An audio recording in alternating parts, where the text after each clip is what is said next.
The recording indicates that not only did Donald Trump know he had classified materials in his possession after he had left the White House, but that Trump also seemed to know there were limits on what and how he could declassify records since he was no longer president.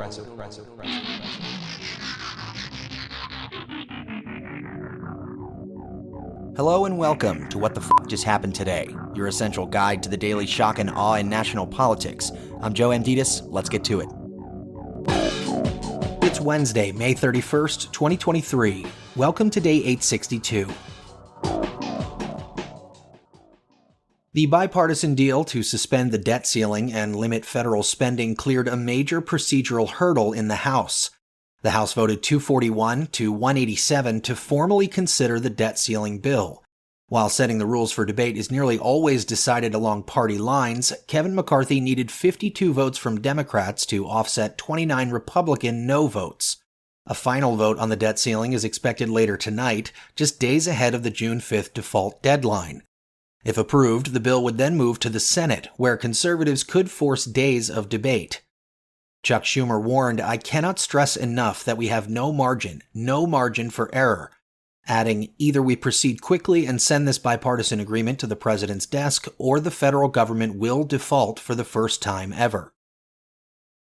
Moving on, federal prosecutors obtained an audio recording of Trump acknowledging that he held onto a classified document after leaving the White House. In the July 2021 recording, Trump indicates that he wanted to share the classified document about a potential attack on Iran, but the attendees didn't have sufficient security clearances. The meeting was with two people working on the autobiography of Mark Meadows. The recording suggests Trump understood that he retained classified material, contrary to his repeated claims that he could retain presidential records and automatically declassify documents. Special counsel Jack Smith's investigation has focused on the meeting as part of the criminal investigation into Trump's handling of classified documents after he left the White House. In other news, Nevada Governor Joe Lombardo signed legislation protecting access to abortion for out-of-state patients.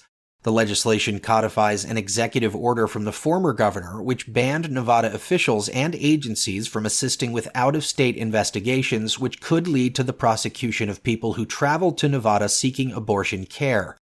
The bill also ensures that in-state medical boards, commissions, and licensing committees cannot discipline or disqualify physicians who provide abortion care.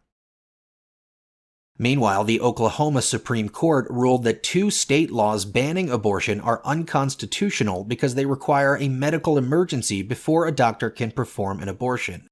The court said the laws violated the Oklahoma Constitution, which provides an inherent right for a woman to terminate a pregnancy to save her own life.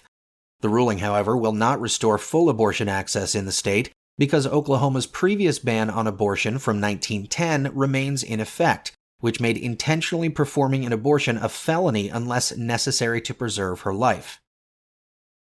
And finally, the woman who accused Biden of sexual assault during the 2020 presidential race has defected to Russia.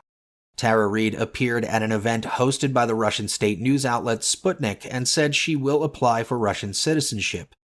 "I feel really happy to be here and I feel safe," Reid said. Biden has strongly denied the allegation that he sexually assaulted Reid while she was working in his Senate office in 1993, saying the alleged assault unequivocally, "It never happened. It didn't. It never happened." Members of Biden's Senate staff at the time said Reid did not come to them with her claim of harassment. The event in Russia also featured convicted Russian agent Maria Butina, who promised to ask Putin to fast-track her citizenship request. The White House declined to comment directly, saying, "I won't attempt to speak for an aspiring Russian citizen, the convicted Russian spy who's sponsoring her, or the foreign government with which she has chosen to align." That's all for now. You can find the links and sources for all of these stories on the main website. And as always, visit whatthefjusthappenedtoday.com for the latest news and headlines. Until next time, I'm Joe Amditis.